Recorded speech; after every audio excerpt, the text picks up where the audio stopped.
Good day and welcome back to another DBZ Dokkan battle video. In this video we're going to be taking a look at the Str Kefla and just how good she is in DBZ Dokkan battle, and how good she's going to be at max link level, and how good she is at max hidden potential system. So one of the few times I get to feel like a whale or any other Dokkan YouTuber basically, but yeah, fully maxed out, rainbowed.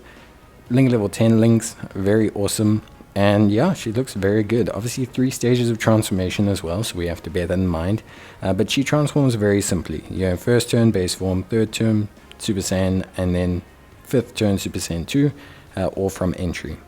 So she is a Universe 6 or Rapid Growth lead of 170%, that was always fine. They've just changed Rapid Growth to be 170.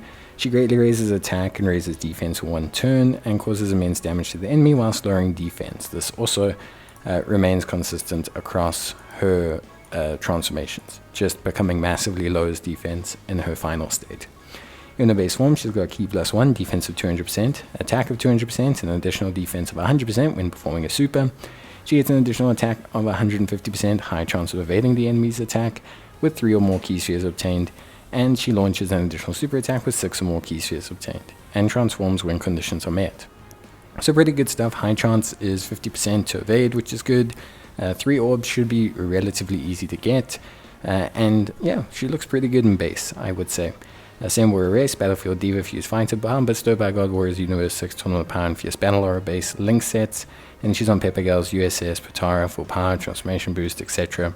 with her categories, a lot of categories, which is really cool. When she transforms, she becomes Super Saiyan Kefla, and then pretty much everything just gets boosted.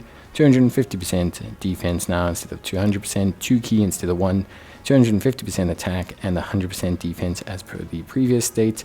And then now she will get the high chance of evading with 2 or more key spheres obtained with 150% attack, and then she gets an additional 50% defense with 4 more key spheres, and an additional super attack with 6 or more, which is good.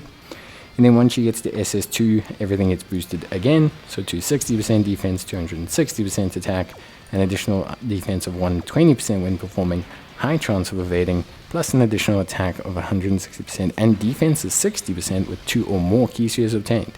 She will launch an additional super with 4 or more, and launch another super with a 20% crit chance and 20% further evasion with 6 or more. So what's very interesting with her, to cut a long story short, so 50% evasion is good. It's pretty good. Her start of turn defense, also at a rainbow level, will fluctuate between, depending on support, around 300 to 350,000 defense, which, honestly speaking, is pretty good. You need to remember that she's going to over double her defense when firing a super attack. So that 350k will very quickly become 800k, and depending on how many supers you fire, it could get close to 1 million quite easily, at a rainbow level, of course. So that's good. I mean, that's very good, of course, as well. If you get 2 or more key spheres, then she's also raising that defense even further. So she can exceed the 1 million mark pretty easily. 350k defense with a 50% evasion is usually enough to handle most events. And the big thing is, if you get 6 orbs, it becomes 70% evasion, which, for those who don't know, is pretty good. 70% evasion, 350k defense, million defense after super, and well, you're gonna see attack stats that are very, very juicy. She's good. Yeah. The thing is she has so many additionals baked in. You definitely want to build her into crit. 100% crit is the best way to go. She's got so many additionals. You can have a little bit of additional, of course, as well. I do think giving her a little bit of additional, she can potentially fire off up to 4 super attacks then, with a very good crit rate chance. So very good. 20% crit's a decent chunk, but it's not super high, so throwing in that extra crit is very good. Her active skill, yeah, is probably the only thing. So 6 orbs is just not something you're going to get a lot, like a lot.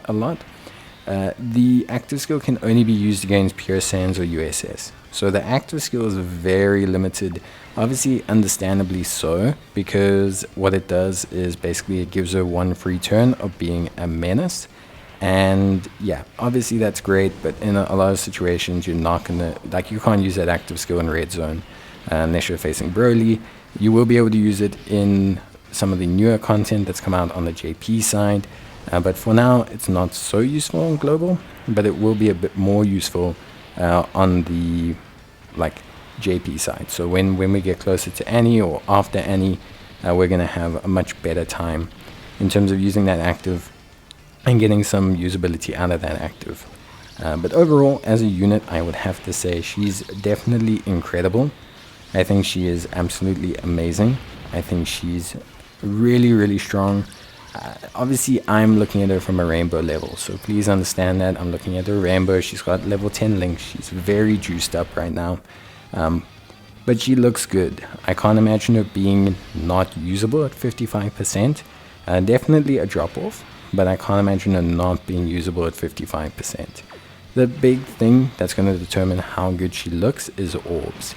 And you don't need a lot of orbs to get it to look good. I mean, 2 or more key spheres obtained guarantees you that extra defense and extra attack.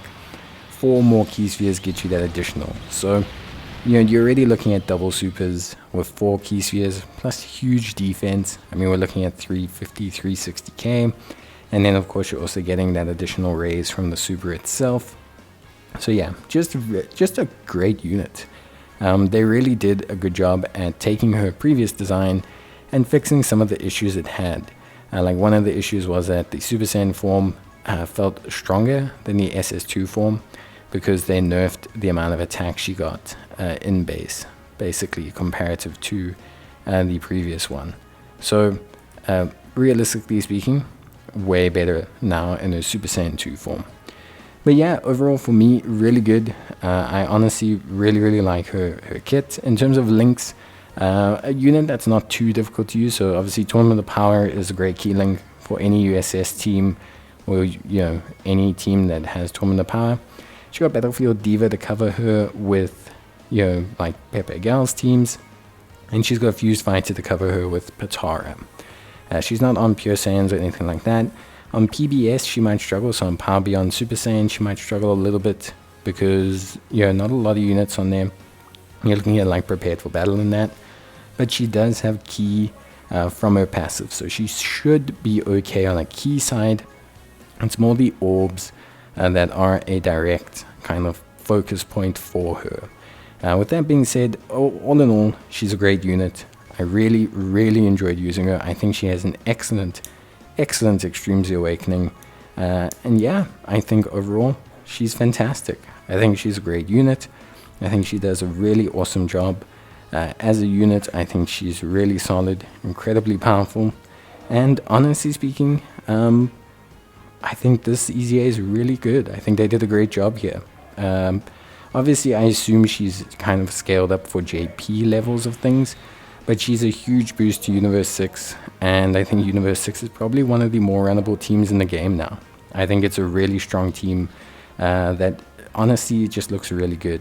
She links well with Super Saiyan Kale, and yeah, bye.